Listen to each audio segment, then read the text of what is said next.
In the morning, we were buzzing with excitement and got all decked out for a big event. Why exactly am I wearing a tie? Well, today we get to see the Kumsusan Memorial Palace, the mausoleum where they keep the holy corpse of the great leader Kim Il-sung. What do you think about the tie? It's the second time the man has a tie. You can't let him go like this. Okay, except the belt, because he has the shirt outside. I'm not gonna put your shirt inside your pants. While on the bus, our guide gave us specific instructions on what to do and what not to do. Visiting the mausoleum apparently is more of a ritualized religious experience than any visits to Mecca or the Vatican. On the left side you can see the check your pockets are empty. No ball pen, the paper, only the wallet is okay. Wallet is no problem. You can also After a gloomy drive to the outskirts of town, we got to the mausoleum compound and proceeded inside.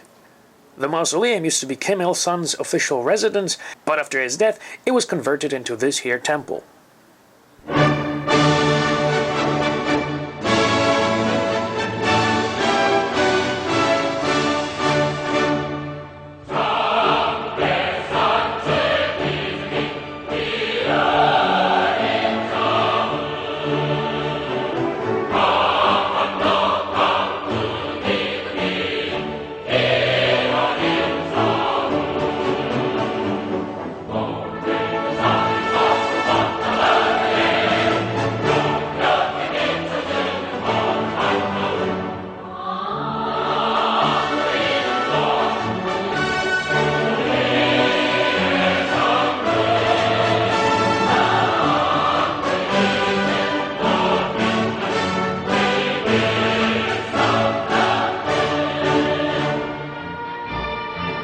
The Bulgarian leader said that President Kim Il-sung was an indomitable fighter for freedom, independence and socialism, and a great leader of the world revolution, and that his visit was the greatest honor for Bulgaria.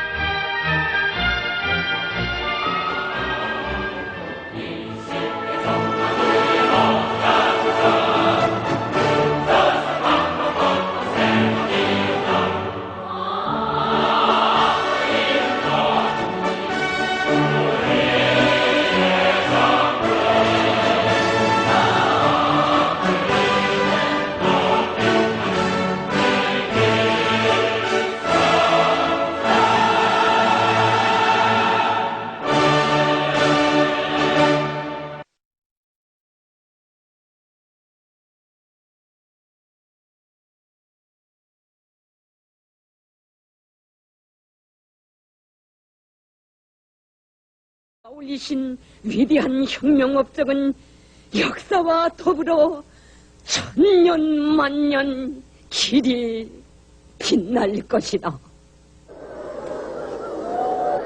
시청자 여러분, 위대한 오보이 수령님을 잃은 가슴 아픈 심정들이 노무의 노혼을 다 바쳐오시다가 이렇게 서거하셨다니 참말로 비통한 마음들을 기렸습니다.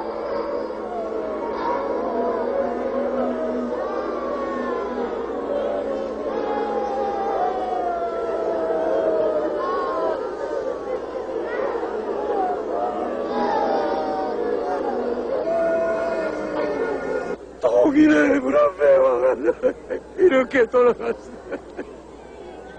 저는 이 비밀을 믿고 싶지 않습니다. 온 세계가 깨졌대도 저는 믿고 싶지 않습니다. 아버지 수령님,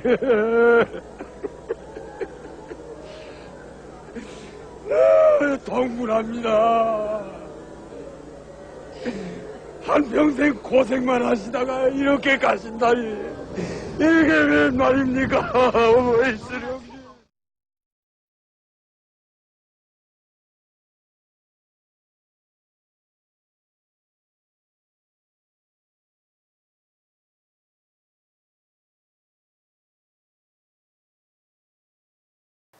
As fascinating as it all was, you will not see any video from the corpse room itself, as they completely frisked us for any electronics before putting us in rows of 4, had the shoes cleaned by these here machines, and herded like sheep to visit the great leader.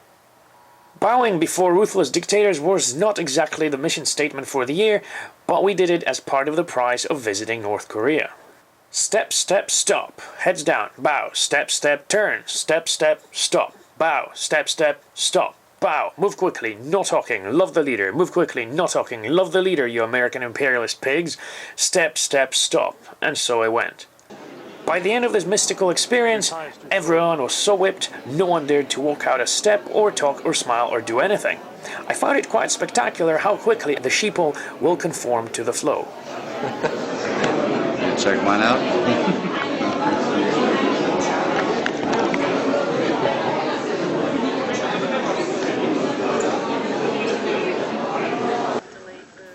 Cameras were allowed on the big square outside the mausoleum, but you could still see that the sheeple were terrified to do anything. Tiny groups, hushed voices, 4x4 formations.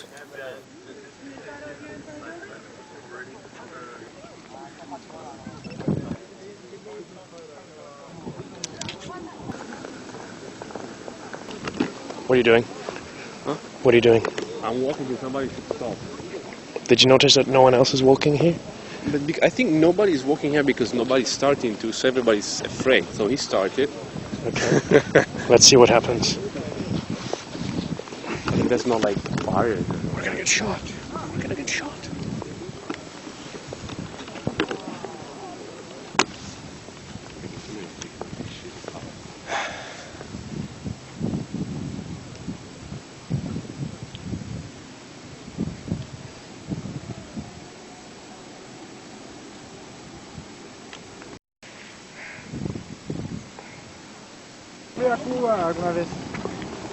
Sì, sì, è 2003.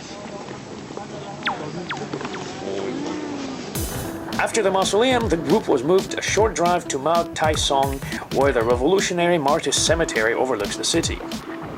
The cemetery is the final resting place of the select few people of the multitude who died during the struggle against the Japanese.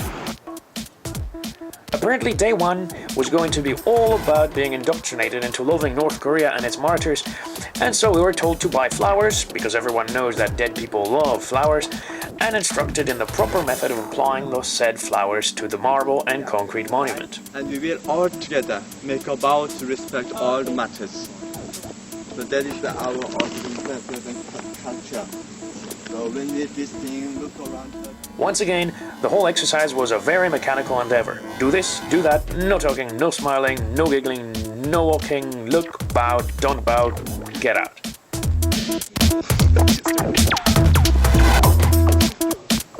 Before we move on with the tour, here's a quick look at the Japanese in Korea. Taking advantage of the technological gap resulting from the earlier isolationist policy, the Japanese have occupied Korea in much the same fashion as Western powers jammed themselves into China, using gunboat diplomacy. Between 1910 and 1945, the Korean population was under a brutal military rule, which made a special point of cultural suppression of all things Korean and, of course, a program of economic exploitation. Terrible reprisals awaited anyone showing resistance, with summary executions and rape commonly used as punishment. The Japanese were complete bastards during the war, and some of them continue to be bastards to this day, as they have never officially apologized for the war atrocities. But the North Korean government, for their part, is not building a peaceful future by continuously telling everyone about the devils on the other side of the sea. Interestingly, this sort of grudge holding seems to be a staple of such regimes, to have the people look to the outside for all their troubles. North Korea and China both keep the spirit of the war very much alive. And it's all quite schizophrenic.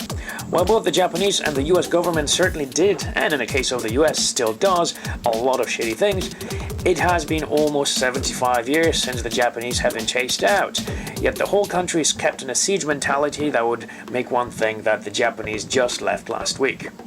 Incidentally, I should mention here that they were chased out with American assistance, but no one in North Korea will ever remember that. History is very simple if you only read one book.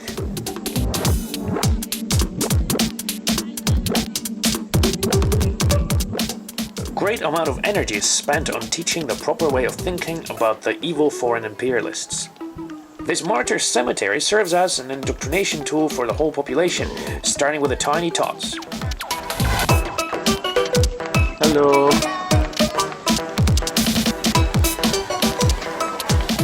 As we got closer to the main part of the memorial, we applied more flowers and bowed some more. This time the bowing was to the statue of Kim Jong-suk, Kim Il-sung's first wife and Kim Jong-il's mother. She's always referred to as anti-Japanese heroine because of her contribution to the war effort. That title is a bit freaky, at least to my ears.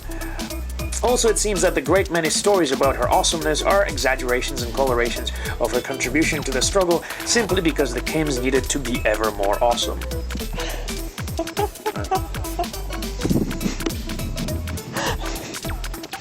Act natural, Kirsten. Act natural. The DPRK propaganda machine turned her into a Virgin Mary figure of the land, and she has become the patron saint of all feminine things to do with the revolution. And so her picture is found at schools, kindergartens, embroidery factories, women's hospitals, and many other places.